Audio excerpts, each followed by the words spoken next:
Гусул болгон абалда орозо тутса болобу, орозон кабыл болобу дейт. Негизи орозонун шарттарына гусул кирбейт.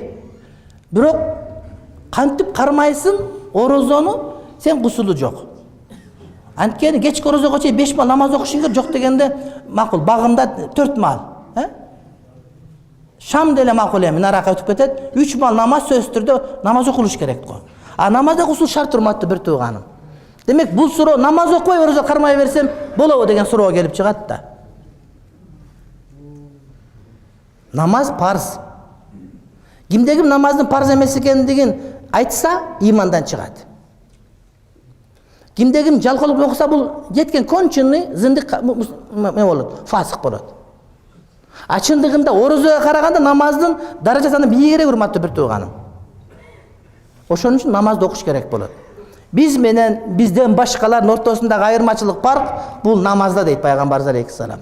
Ошон үчүн намазга маани бериш керек болот. Бирөө сурайт дейт, таксир орозо кармадыңызбы десе, жок дептир. Мусапырсыз, жок мусапыр эмесмин дептир. Касал эмес. Таптым, сиздин боюңузда бар экен дептир. Эркек кишиге. Касал эмес экен. Сапар эмес экен. Билип алдым, сиздин боюңузда бар экен дептир да. Ошентип айтты бирөөгө бирөө. Бул жерде бир суроо да. Өткөндө бизге бердилер. Бул мындай экен да.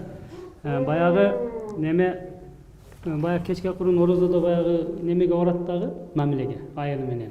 Анан кийин жуунбастан уктап калат дагы, анан саарлыктан өтүп кетип туруп калган. Түшүндүм. Пайгамбарыбыз алейхиссалам аялы менен кошулат эле, анан дайым эле жуунбайт эле, кээде намаздан жуунат эле. Өзү көбүнчө эрте жуунат эле, гусул болгондон кийин, жунуп болгондон кийин. Анан Рамазандын кээ күндөрү пайгамбар алейхиссалам Айша менен кошулат эле. Азан айтылганда бетин жууп, колун жууп, кичи дарат кылып туруп, тамак жеп, ниет кылып, оозун бекитип жунуп боюнча. Анан барып гусулат намазга кирип кетет. Бул боло берет. Эртең менен ооз бекитип атканда жунуп болбош шарт эмес. Жунуп абалда ниет кылсаң жарай берет. Түшүнүктүү, урматтуу бир тууганым. Эртең менен түндө иш кылдың, ана эртең менен сарды ичкенде жунуп тарап гусул болуш шарт эмес. Колу бетиңи жууп эле, тарат алып эле, же бетиңи жууп эле, тамак турсаң тойгузуп, ниетти кылып, аны муну сүйлөп, дуаны кыла бересиң. Анан гусул алып туруп, анан барып намаз окусаң боло берет. Гусул алгандачы? Аялдын чачы узун болсо байлабыш керекпи, же кандай кылып ушу чачты, анда гусул алганда чачты кандай акалдаш керек, ошону түшүндүрүп берип коесузбу? Ошол аялдын чачы шариаттык иш болгонго чейин чачы өрүлүү болсо, анан ошондой иш бүткөндөн кийин жунуп болуп калганда өрүлгөн чачты жазбай туруп эле баштын терисин толук бойдон башын жуйт, анан калган өрүлүп турган чачын сыртынан гана сылап коет, ошо менен болот. Эгерде анда ал жуулуш керек. Эгер өрүлбөсө, узун болсо деле, же болбосо кыска чач болсо, бул толугу менен жуулуш керек болот. Күнгө жылыган сууга даарат алса болбойт. Гусул алса боло береби, суу темир идиште болчу. Негизи боло берет. Бирок ооз жабык болгон жакшы. Ала болот деген хадис бар, дайыф хадис. Бул боюнча биздин фатвабыз чыккан бир убакта.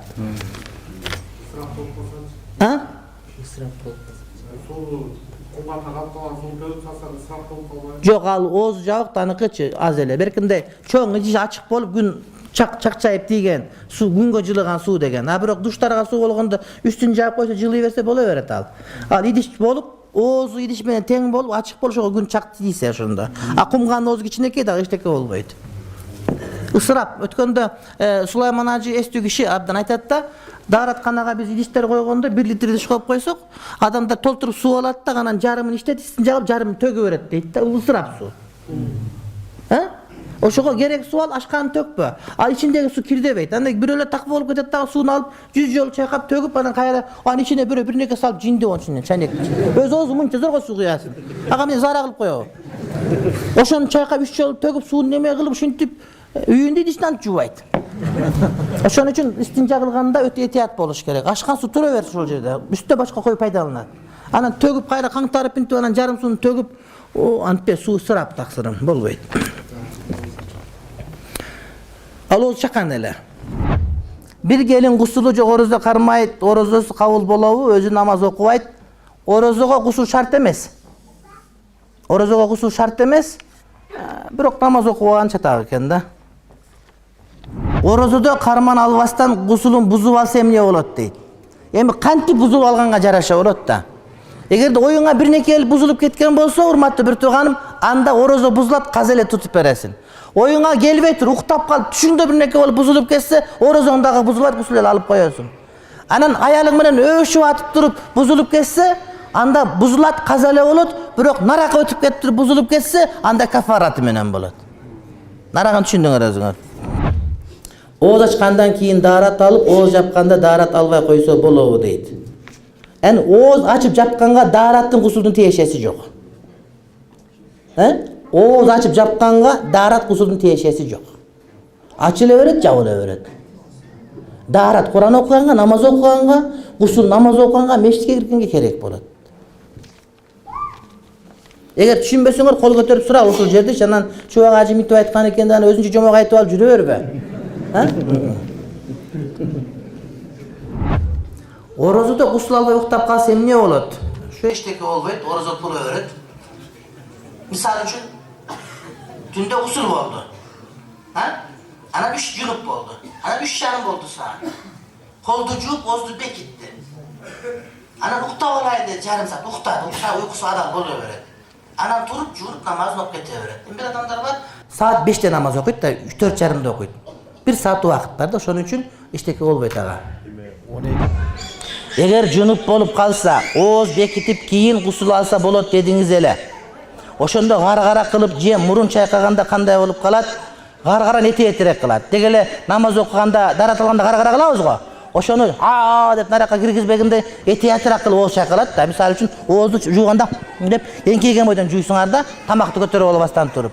Анан мурунга дагы эңкейип чыгып кетет. Анан мындай кылып туруп наракка чейин киргизип кайра кылбайсыз. Ошондой эле адам эртең менен жунуп болуп калса, оозун бекитип кийин гусул алганда, гар-гара алганда мындай кылбастан эмне эңкейип туруп оозун чайкайт. Түшүнүктүүбү? Наракка киргизбеш керек болот. Чорный касса жакшы эмес. Чорный касса жакшы эмес. Туура келбейт бизге. Таравини аял киши мешитте окуганга караганда үйүндө окуган соо көбүрөөк болот. Аялдар менен чогулуп окуганга караганда үйүндө окуган жакшыраак болот. Анан ошол эле учурда шариятыбызда урматтуу бир туугандар, эмне ошол жанагыдай гусул деген дагы түшүнүк бар. Бул жанагы жубайлык мамиле болгондон кийин жана андан сырткары адамдар көп топтолгон жерге бара турган болсо, дейт. Андан сырткары муну бир адам маркумду көмүп келсе дагы гусул алсын дейт. Же болбосо бир ушак айтса гусул алсын дейт. Адам көп топтолгон жерге барса гусул алсын дейт. Жумага барса гусул алсын дейт. Айтор урматтуу бир туугандар, башка адамдарды өзүнөн жийиркентпей турган нерселердин бардыгында дагы гусул алган үстүнө жана жума күндөрү, айт күндөрү дагы ошол адам көп топтолгон жерге баргандык үчүн бул адам эмне гусул алуусу бул адамдын мойнундагы кээ бир учурларда парз, кээ бир учурларда эмне сүннөт болуп эсептелет. Мына ушул даарат боюнча негизги маселе пайгамбарыбыз алейхиссалам урматтуу бир туугандар айтат. Ошол даарат дейт эмне? Ошол адамдын ошол тазалык ыймандын жарымы деген. Ошол даарат алуу менен бардыгы башталат. Кээ бир учурда биз асмандагы, жердеги пайгамбарлардын акыйдалары жөнүндө, Кудай жөнүндө окуп келебиз дагы, бирок ошол Кудайга кулчулук кылуудагы негизги нерсе ошол дааратты унутуп калабыз. Кудай таалам баарыбызды шерменде кылбасын.